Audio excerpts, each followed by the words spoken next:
भारत रूस से तेल खरीदेगा, अपनी जरूरतों के हिसाब से खरीदता रहेगा।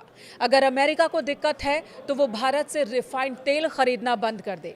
भारतीय विदेश मंत्री एस जयशंकर की इस प्रतिक्रिया ने अमेरिका में तहलका मचा दी है। अमेरिकी मीडिया में जयशंकर के इस बयान पर डिबेट छिड़ गई है। स्थिति ऐसी बन गई है कि वहां के वित्त मंत्री को भारत के साथ अच्छे संबंधों की दुहाई देनी पड़ गई और भारत को धमकाने वाला, भारत पर कथित रूप से आर्थिक सैंक्शन लगाने वाला अमेरिका एक साथ आने की बात करने लगा। तो क्या अमेरिका भारत पर लगे अतिरिक्त टैरिफ को वापस ले लेगा? नमस्कार, मैं हूं आपके साथ मेनका चौधरी। बात कर लेते हैं अमेरिका की ओर से भारत पर लगाए गए अतिरिक्त टैरिफ के बाद भारत और अमेरिका में हो रही प्रतिक्रियाओं की। अमेरिका ने भारतीय उत्पादों पर 50% अतिरिक्त टैरिफ लगा दिया, लेकिन इससे भारत के मुकाबले अमेरिकी बाजार में ज्यादा खलबली है। टैरिफ लगाने के अगले ही दिन अमेरिका साथ आने की संभावना जताने लगा। भारत झुकने को तैयार नहीं और इस बीच अमेरिकी वित्त मंत्री स्कॉट बेसेंट भारत से मधुर संबंधों को याद कर रहे हैं। उन्होंने एक इंटरव्यू के दौरान कहा कि राष्ट्रपति ट्रंप और भारत के प्रधानमंत्री नरेंद्र मोदी के बीच अच्छे संबंध है। अमेरिका सबसे बड़ी अर्थव्यवस्था है तो भारत दुनिया का सबसे बड़ा लोकतंत्र है।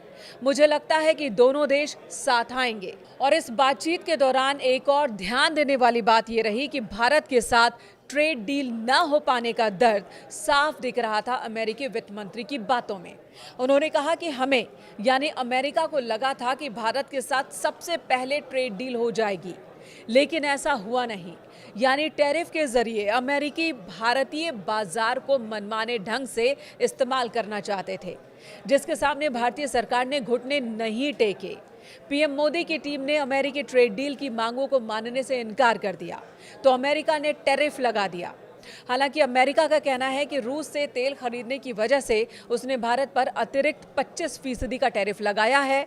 इसका जवाब भी भारत ने दिया और जवाब यही भारत पूरी तरह से साफ रुख के साथ कह रहा है कि अमेरिका नहीं बताएगा कि भारत किसके साथ व्यापार संबंध रखे और किसके साथ नहीं। दूसरी तरफ विदेश मंत्री एस जयशंकर ने कहा दो टूक शब्दों में कि भारत अपनी जरूरतों के हिसाब से रूस से तेल खरीदता रहेगा। अगर अमेरिका को दिक्कत है तो भारत से रिफाइंड तेल न खरीदे। अमेरिका ये जताने की कोशिश कर रहा है कि भारत रूस से तेल खरीद रहा है। रूस उन पैसों का इस्तेमाल यूक्रेन में अशांति फैलाने, वहां युद्ध करने, आम लोगों को मारने में कर रहा है।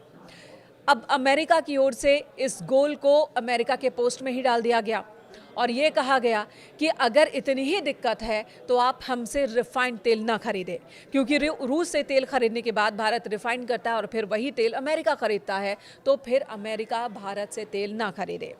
अमेरिका की बेचैनी की एक बड़ी वजह है वहां होने वाला नुकसान। वैश्विक बाजार के जानकारों के मुताबिक भारत पर टैरिफ लगाने की वजह से अमेरिकी अर्थव्यवस्था 40 से 50 अंक गिरेगी। यहां के लोगों को भारी महंगाई का सामना करना पड़ जाएगा। यानी कि एक तरफ तो महंगाई, दूसरी तरफ बाजार का नुकसान और तीसरी तरफ जो नैरेटिव अमेरिका सेट करना चाहता है विश्व में भारत के खिलाफ, वो नैरेटिव सेट नहीं कर पा रहा।